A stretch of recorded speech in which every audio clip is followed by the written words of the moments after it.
What does the Bible say about the Lord's Day? Now, there are a number of issues that are important to deal with on this particular topic, so I plan on taking a few parts to answer this question. A few things that we're going to discuss include what does the Bible say about the Lord's Day in terms of it continuing? Has the fourth commandment been abrogated? Has it gone away?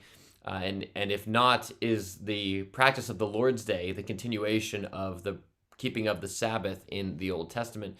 Second, has the day really changed? What does the Bible say about the change of day with regard to the Sabbath?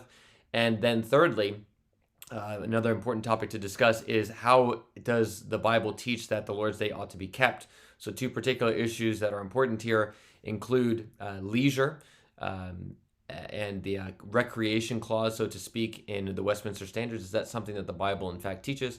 And then secondly, what about causing other people to work? And then there may be some other pastoral things to discuss with regard to implementing these things and difficult situations. And so we'll be tackling all these things in the course of the next few parts with regard to what does the Bible say about the Lord's Day. Now, the first one is the Lord's Day even something that the Bible commands to be kept, or to put it in a different way, is the Sabbath and the observance of the Sabbath still an obligation on the Christian? What does the Bible say about that? The reason this is important is because there are some who will say that the Sabbath, the fourth commandment, has been abrogated. And that's just a fancy word to say that it's gone away. It's been done away with. It's abolished. It's no longer necessary for the Christian to keep the Sabbath. And the question is this something that the scriptures in fact do teach? Now, we're going to answer that question by looking at a few things. First is the inauguration of the Sabbath in Genesis chapter 2. Now, it's important to note that in Genesis chapter 2, verses 1 to 3, God institutes the Sabbath. He brings it forward as the final completion of his great work of creation in the first 6 days. God creates all things, and on the seventh day he rests.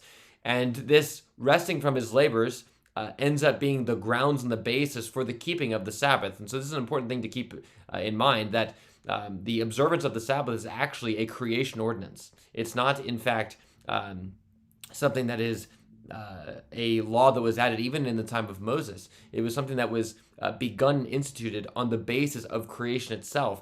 And this in and of itself then does provide a good grounds and basis for us thinking that the Sabbath observance would continue. If it is rooted in creation itself, it's even pre-fall in this way. The observance of the Sabbath begins pre-fall. And even as we think about the way in which Genesis chapter 2 works in terms of its relationship to the rest of Genesis chapter 1, and the way the Sabbath, seventh day, relates to the first 6 days, the flow of the narrative indicates that Genesis chapter 2, verses 1 to 3, is the goal of all of creation. The reason why God had created all things, there's a particular earth-centered nature to creation. Everything centers on the earth, not on any of the other planets, not on anything else in the solar system. It centers on the earth. Then it gets narrowed down to man, who's made in the image of God. And the purpose of God making man in his image and putting him on the earth is so that he could then have Sabbath fellowship with him. And that's instituted then in Genesis chapter 2, verses 1 to 3, and is instituted even before the fall. And the way that we can even know further that this was in fact something that was practiced, that wasn't just that God himself rested, but then didn't require mankind to rest, or didn't give the Sabbath as a benefit to mankind to rest. The way that we can know that it actually was from the very beginning, even from Genesis chapter 2, an obligation for man to rest, and that he actually enjoyed this Sabbath rest with God, is indicated even in Exodus 16, where there are regulations about how the Sabbath ought to be kept, and instructions with regard to the manna, which falls before the people of God get to Mount Sinai. And there are instructions with regard to, there being a double portion given on Friday, so that on Saturday, on the Sabbath, no one would have to work to gather the manna. It would just simply be there. That indicates that the Sabbath legislation was already in place. And the reason this is important in terms of where it falls in the Exodus narrative is because Exodus chapter 16, this legislation with regard to the Sabbath, comes before the giving of the Ten Commandments.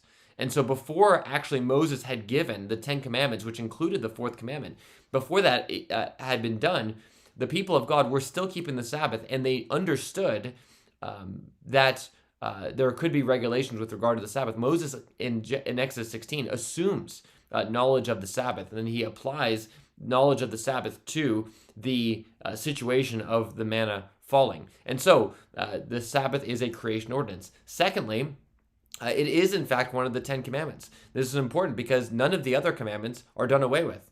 And it is even part of how we class laws. There are different kinds of laws in the scriptures. There's civil laws, there's cultic laws, but there's also moral laws, and those are found in the 10 commandments.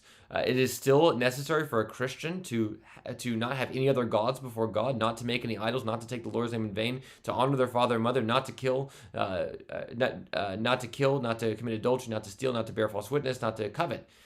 And so it would be quite strange then if in the fourth commandment, the only one out of the 10, if that were abrogated. It becomes even more strange in light of the fact that Sabbath observance is a pre-fall creation ordinance. Further, beyond this, we even have in the New Testament some strange things. There will be people who will say, the only laws that come in that are still binding on the Christian are those that are repeated in the New Testament. Such a view ends up, I think, causing a huge drives a huge wedge between the Old and New Testaments, and for that reason itself is problematic. The fundamental stance of a Christian should be that a law continues unless there is clear reason and evidence to see that it is discontinued. The scriptures are fundamentally one, and we need to understand that. But even apart from that, there is this objection that none of the Sabbath legislation is not repeated, and therefore it is abrogated. That's the way that the argument goes. However, there are some strange things if we are to understand the Sabbath to have been abolished. For instance, there are instructions with regard to, at least by way of example, of what Jesus does on the Sabbath that seems to show what is right and what is wrong to do on the Sabbath. And so, for instance, in Matthew chapter 12, he's going through the grain fields on the Sabbath with his disciples, and they're hungry, and they pluck the grain, and he makes a point to say that basically that they're right to do so because the Son of Man is Lord of the Sabbath. Now that would seem to continue to be true. Why is it that Matthew and Mark and Luke go out of their way to describe what Jesus does on the Sabbath? And even John does this as well, but with different stories, of course. Why do these gospel writers go out of their way to describe the way in which one ought to keep the Sabbath in light of Christ's example, if the Sabbath were in fact abrogated? And so, for these reasons, we would have to say that the Sabbath does continue, and even if there is not the kind of explicit reaffirming of the law, we don't take it to be necessary. If there's no sense in which Christ has fulfilled it, then we would say that it continues. Now, there is some sense in which Christ has fulfilled parts of the Sabbath, which we'll get into next time. But these, rather than diminish our obligation to keep the Sabbath, actually heighten it. So we'll come to that. The other argument comes from Hebrews chapter 4. And this is where the author to the Hebrews draws a link between the promised rest for the people of God found in Psalm 95, and this is referring back to the promised land as a rest. So the part of the promise of coming into the promised land was that you would enter into the rest of God. This was going to be the resting place for the people of God. One of the things that the author of the Hebrews points out in Hebrews chapter 4 is that Joshua, in fact, never gave them rest. When they came over to the promised land, they didn't actually have rest. And therefore, as the author of the Hebrews argues, David in Psalm 95 speaks of yet a future rest. So he says, he speaks back to the time of the wilderness, and he exhorts the people in his current day, in David's day, after the coming of Joshua, after the crossing over the Jordan into the promised land. He says there is yet a rest that remains for the people of God. The idea then is there is this connection between rest and the promised land and our eternal destiny of being with God. And one interesting thing then that the writer of the Hebrews does is he then connects that idea of rest explicitly with God's resting from all of his labors on the seventh day. So now there's this connection. The Sabbath observance, the Sabbath rest of the people of God is connected to these promises of the future. And therefore, the idea is that the Sabbath worship of the people of God is meant to then be a connection to our rest with God in the last day, and also a foretaste of our communion and fellowship with God on that day. Every week that when we gather together with God's people on the Lord's Day, we are getting a foretaste of what it means to be with God forever. It's like we're getting a foretaste of the fruits of Canaan.